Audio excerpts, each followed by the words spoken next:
Hello friend, જય દ્વારકાધીશ, રાધે રાધે। આજે આપણે બનાવશું મુંબઈના ફેમસ વડાપાવ। તેના માટે મેં અહીંયા 2 વાટકો ચણાના લોટ લીધો છે ચાળીને। પહેલા આપણે બેટર તૈયાર કરી લઈશું। તેમાં આપણે સ્વાદ પ્રમાણે મીઠું ઉમેરશું અને અડધી ચમચી મરચું ઉમેરશું, થોડીક હળદર અને થોડીક હિંગ અને મિક્સ કરીને અને આપણે પાણી ઉમેરતા જઈશું થોડું થોડું અને બેટર તૈયાર કરી લઈશું।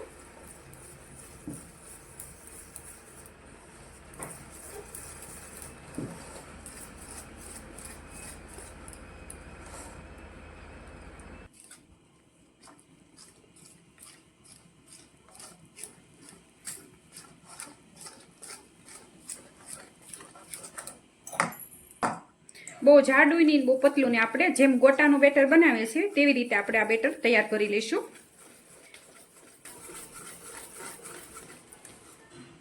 જો આવી રીતે આવું બેટર બનાવવાનું અને અહીંયા આપણું બેટર તૈયાર છે। અને એકદમ ક્રિસ્પી ઉપરનું પડ થવા માટે આપણે 2 ચમચી ચોખાનો લોટ ઉમેરશું। અને તમારે ચોખાનો લોટ ન ઉમેર્યો તો તમે સ્કીપ પણ કરી શકો, પણ તેનાથી એકદમ ક્રિસ્પી બનશે। તેને પણ આપણે મિક્સ કરી લઈશું।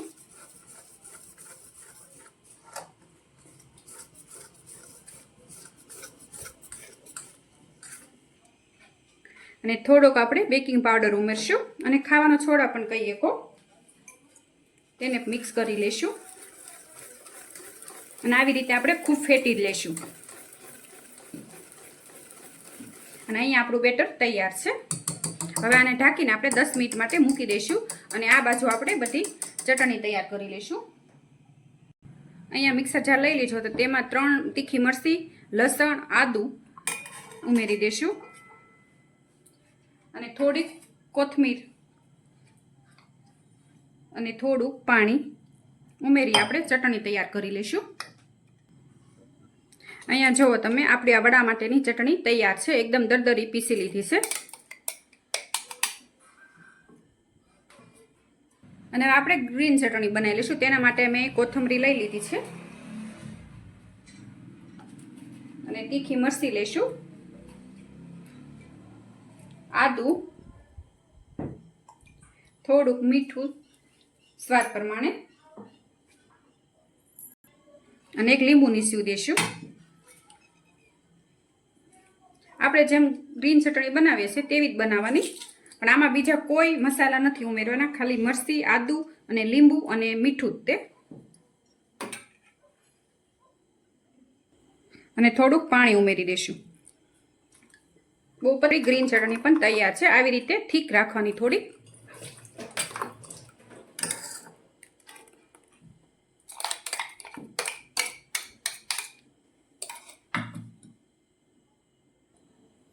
અને અહીંયા મેં કિલો બટેટા લીધા છે અને બાફી લીધા છે અને હવે આપણે ઉપરથી ઉપરનો ભાગ સાલ આપણે કાઢી લઈશું। અને અહીંયા બટેટા મેં ફોલી લીધા છે ને સેજ ઠરી ગયા છે, ઠરી જાય ને પછી જ તમારે એને મેશ કરવાના, જો આવી રીતે।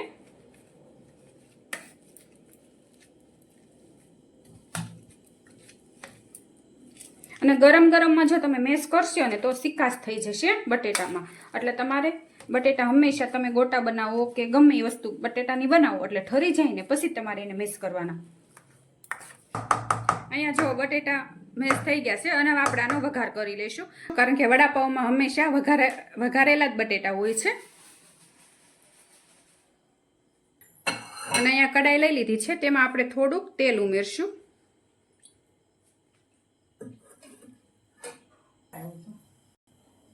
અને તેલ ગરમ થઈ ગયું છે, થોડીક હિંગ ઉમેરી દઈશું, અડધી ચમચી જેટલી,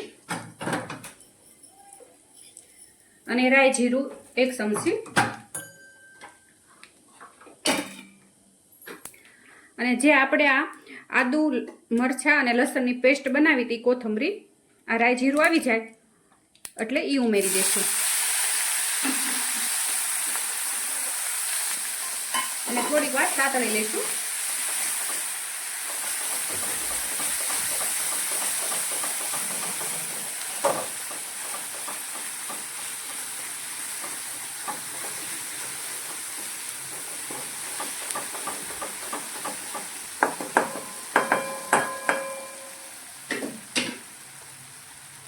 અને તેમાં થોડીક હળદર ઉમેરી દઈશું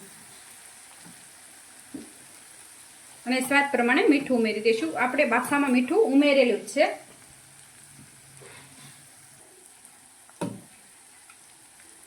અને હવે આપણે આ બટેટા બાફેલા જે મેશ કર્યા હતા તે ઉમેરી દઈશું.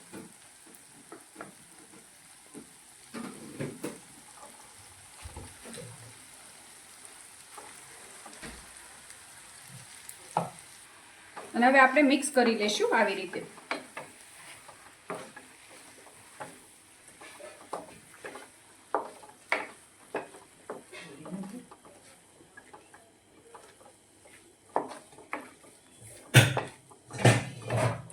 એક સરખું મિક્સ કરી લેવાનું.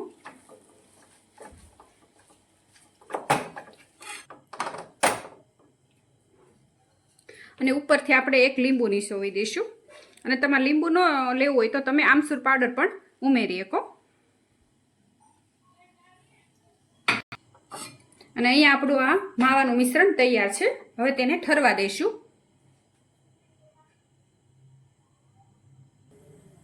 અને અહીંયા તેલ ગરમ કરવા મૂકી દીધું છે. અને હવે આપણે લાલ ચટણી બનાવવાની છે. વડાપાવમાં ફેમસ હોય છે લાલ ચટણી. તે આપણે જે આ બેટર તૈયાર કર્યું હતું ને તેમાંથી હાથ બોળી આવી રીતે અને આવી રીતે પાડી દઈશું આપણે મમરી.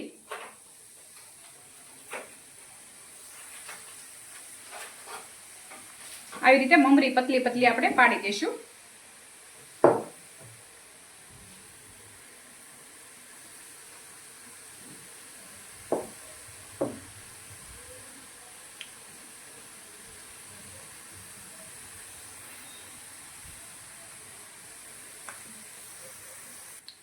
અને એકદમ ક્રિસ્પી થાય ને એવી રીતે આપણે આ મમરી તળી લેવાની છે. જો આવી રીતે.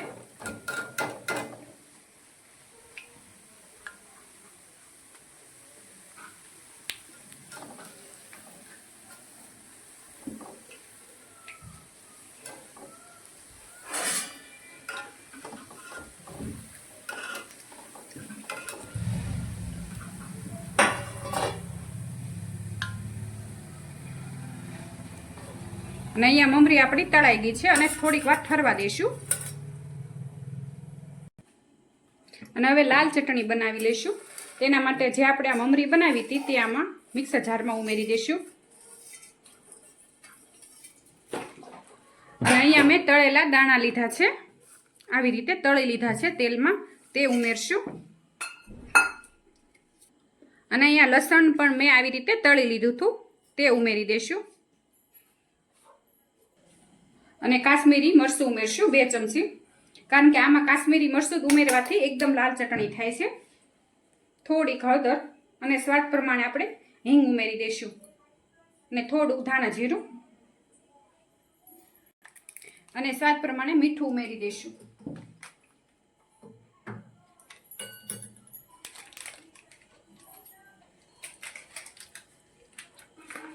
અને થોડોક ચાટ મસાલો ઉમેરશું એટલે આપણી ચટણી એકદમ ચટપટી થાય. આને મિક્સર જારમાં આપણે દરદરી પીસી લઈશું. અને અહીંયા જો આપણી લાલ ચટણી પાવમાં લગાડવા માટે તૈયાર છે. અને આવી રીતે તમે એકવાર કાશ્મીરી મરચું ઉમેરી અને લસણ અને સિંગદાણા તળીને બનાવજો. આ ચટણી બહુ સરસ બનશે. બહાર જેવી આપણે ખાવા જઈએ છીએ વડાપાવ તેવી જ બનશે. અને હવે આપણે વડા તૈયાર કરી લઈશું. અને અહીંયા આપણો મસાલો પણ ઠરી ગયો છે, જુઓ તમે આવી રીતે. અને હવે આપણે આને એક સરખા લુવા વાળી લઈશું.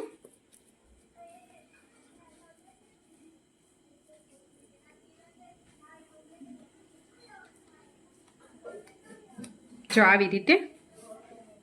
અને એકદમ ગોળની આમ સેજ દબાવીને વાળવાના. આવી રીતે આપણે બધા લુવા તૈયાર કરી લઈશું.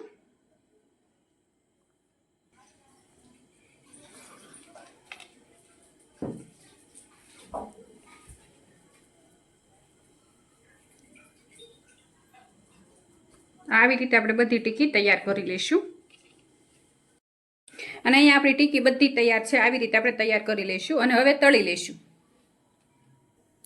અને તેલ ગરમ થઈ ગયું છે. પહેલાં આપણે વડાપાવ સાથે આપણે મરચાં જે ખાવાના આવે તે તળી લેશું.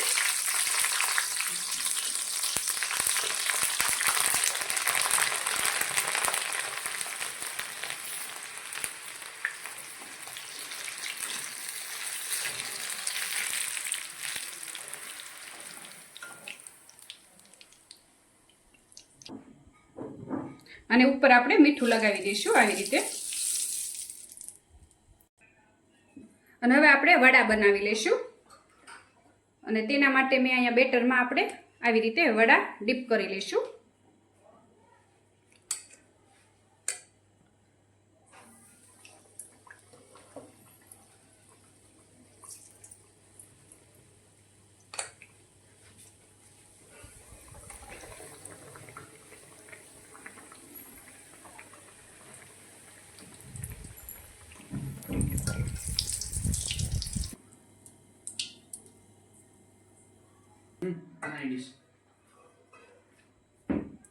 અને હવે આપણે વડા બહાર કાઢી લઈશું. જો આવી રીતે આપણે વડા તૈયાર કરી લઈશું બધા.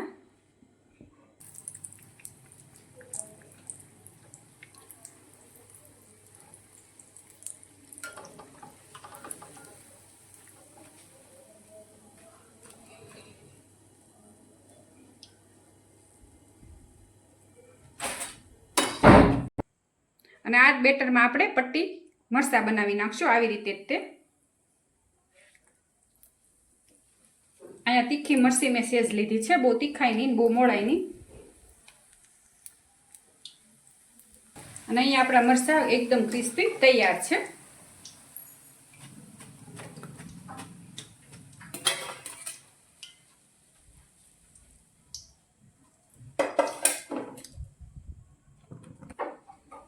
અને અહીંયા મેં પાવ પણ લઈ લીધા છે અને વડા પણ તૈયાર છે. આ લાલ ચટણી, લીલી ચટણી અને સાથે મરચાં અને આ તળેલા મરચાં. હવે આપણે પાવના વડાપાવ બનાવશું. આવી રીતે કટ કરશું.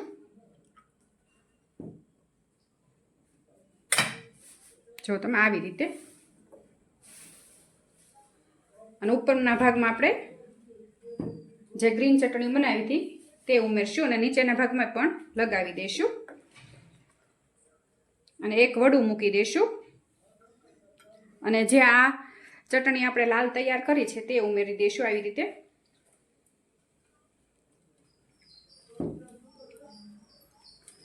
અને દબાવી દઈશું. જુઓ તમે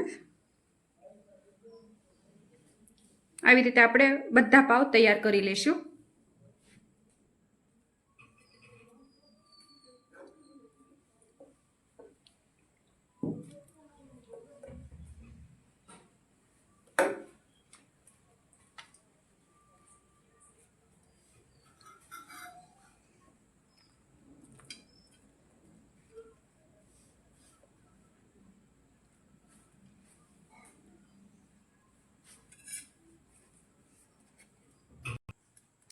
અને અહીંયા મારે મુંબઈના વડાપાવ તૈયાર છે. તમે જોઈ શકો છો સરસ બન્યા છે એકદમ.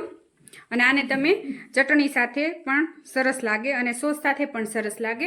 અને મારી આ વડાપાવની રેસીપી તમને ગમી હોય તો લાઈક કરજો, શેર કરજો અને સબસ્ક્રાઈબ કરજો.